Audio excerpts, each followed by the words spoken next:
राज्य में शह शह स्कूल 5T रूपांतरीकरण होता बेले आज 6टी जिले में चतुर्थ पर्यायर माननीय मुख्यमंत्री श्रीजुक्त नवीन पट्टनायक करकमल और 5T अध्यक्ष VK पांड्यान अध्यक्षतार उद्घाटित होती। कंधमाल जिलार फुलबाणी स्थित स्थानीय अति पुरातन पुलिस हाईस्कल को रूपांतरीकरण कर 5T रे सामिल करा जायछि। कंधमाल सांसद कहवानुसार स्कूल रूपांतरीकरण होगा द्वारा गुणात्मक शिक्षार मानदंड बढ़िबा सहित सबु दिगरु उन्नति हेबा सहित छात्र छात्री मनरे आग्रह बढ़िबो बोली कहिथिले।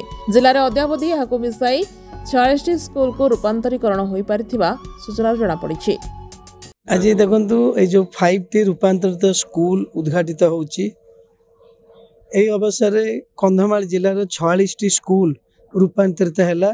माननीय मुख्यमंत्री करकमल उद्घाटित होइछि एवं 5T अध्यक्ष उपस्थिति रे आम माने एठारे माननीय विधायक अंगद कर महोदय, चक्रणी कर महोदय, रोदन मल्लिक महोदय एवं हमर नंदिनी देवी जे अध्यक्ष समस्त उपस्थित जिलापाल।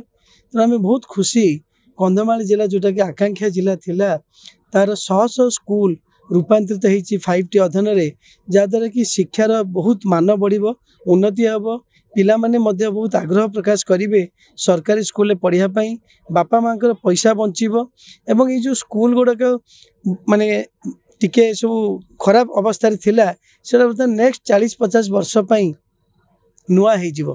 तेणु ये गोटे गुड़ी रे माननीय मुख्यमंत्री बहुत प्रकार शिकार लोक मान करछंती।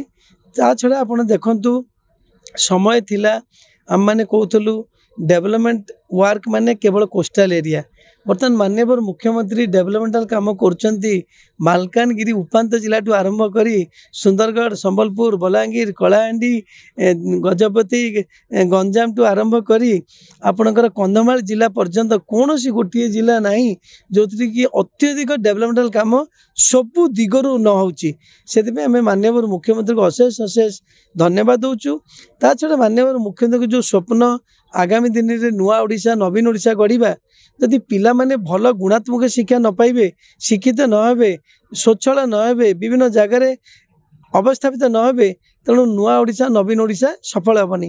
तेणु नुआ ओडिशा नवीन ओडिशा सफल होगापी माननीय मुख्यमंत्री ये जो स्वप्न प्रयास जे समस्त हाईस्कल को 5T अधीन रे रूपांतरित करवा, से आम समस्ते खुशी। कंधमालवासी तरफ माननीय मुख्यमंत्री को अशेष कृतज्ञता जणाइवा सहित 5T अध्यक्ष को अशेष धन्यवाद जनाऊँ। फुलबाणी बैद्यनाथ बेहरा, रियो न्यूज।